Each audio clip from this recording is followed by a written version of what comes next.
what are the emotions like when you find out that not only you're going in, but it's your entire 1975 team that will be honored in this Hall of Fame? It was kind of a surreal moment. Graham Rossini gets on, and there's maybe 6 or 7 of us on this Zoom call that the team is going to be inducted into the Hall of Fame here at ASU.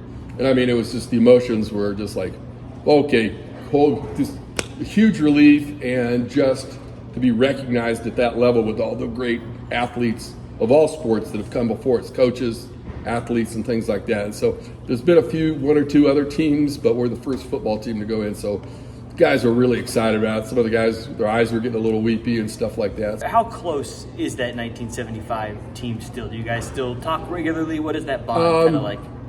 As different events come around, there's probably 10 or 15 of us that stay pretty or close. Either they're in town or we're on email, or text threads together, and we talk about the game, this, that, and that. So it's like anything else. There's kind of a core group of people that we all just seem to hook up and do that. So, but overall, it's a pretty close team. I mean, as soon as this word came out, we had everybody, obviously would be coming in on it, and so everybody's excited. For you, the comeback in the Fiesta Bowl, that fourth quarter, you guys make the big comeback against Nebraska. Mm-hmm. Do you still relive the field goal you made as well? I think it was a 29-yarder. Yeah, 20. Oh man, I could give you the 2 or 3 minutes leading up to it, and then the actual event. A couple of my keys were like head down, follow through. And if I kept my head down and followed through, I made all of my kicks and stuff like that. So I just told myself, head down, follow through. Ball snapped, hit it, and kicked it. And at first, when I first kicked it, I didn't hit it hard enough.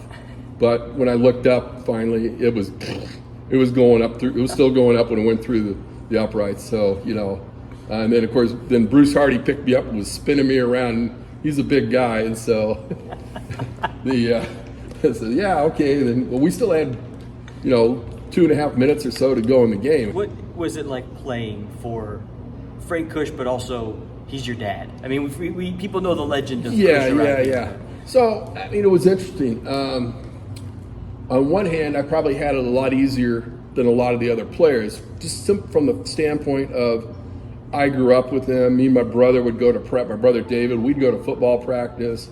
And just by going to practice as kids and whatever, I kind of figured out, what would get you in trouble, what would not. So I already kind of knew the roadmap of, here's the key to my dad. So, yeah, there's added pressure, because he is your father. And I really practiced a lot because I didn't want anybody to say, oh, he's just on the team because his dad's the coach.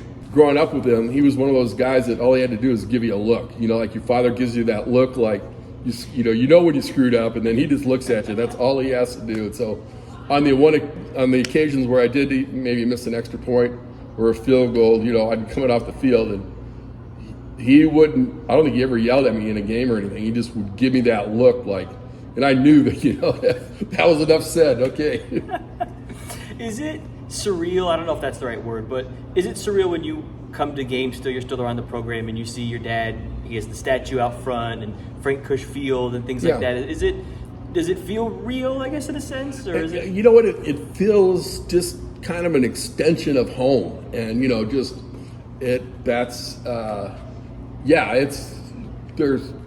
ASU, the athletic department, has been very gracious, and, family inviting us back and access and things like that. But there's a certain amount of pride, about, if I'm down on the field, or if I'm even just coming in today, the statue is over here, and that's where I parked. I'm walking by, and I said, hey, Pops, and how you doing? And I looked up at the stadium, and I go, okay, here is someone that really accomplished something and helped build something, And so to me, it gives me a sense of pride and honor, and just I feel fortunate that I was associated with him, as a father and son sort of relationship. So just last thing, when you look at where the program is now, coming off the incredible season last year and the fairly hot start to this season, with what your father built here, what is it kind of like to see where the program, the hands that it's in now with Kenny Dillingham? I think if my dad were here and alive, I think he'd be very proud of Kenny Dillingham and the program. He would say, Coach Dillingham's got things on the right track. It's a different era, my dad would not be successful in today's era with the kids the way his style of coaching. Coach Dillingham has that style. He has that, and he's going to be very successful. He is very successful and will be continuing the program. My dad would be real pleased with the job he's doing. It's establish the run game first. More a little tactical there during the game, but his ability to recruit players. My dad, people would ask him all the time, so Coach, what makes you so good? He goes, you got to get good players. And I think Coach Dillingham's done a great job of recruiting, leveraging the portal. It's a whole different world now, but leveraging the portal, getting recruits in, and getting the talent. And if you don't have the talent, you're not going to win.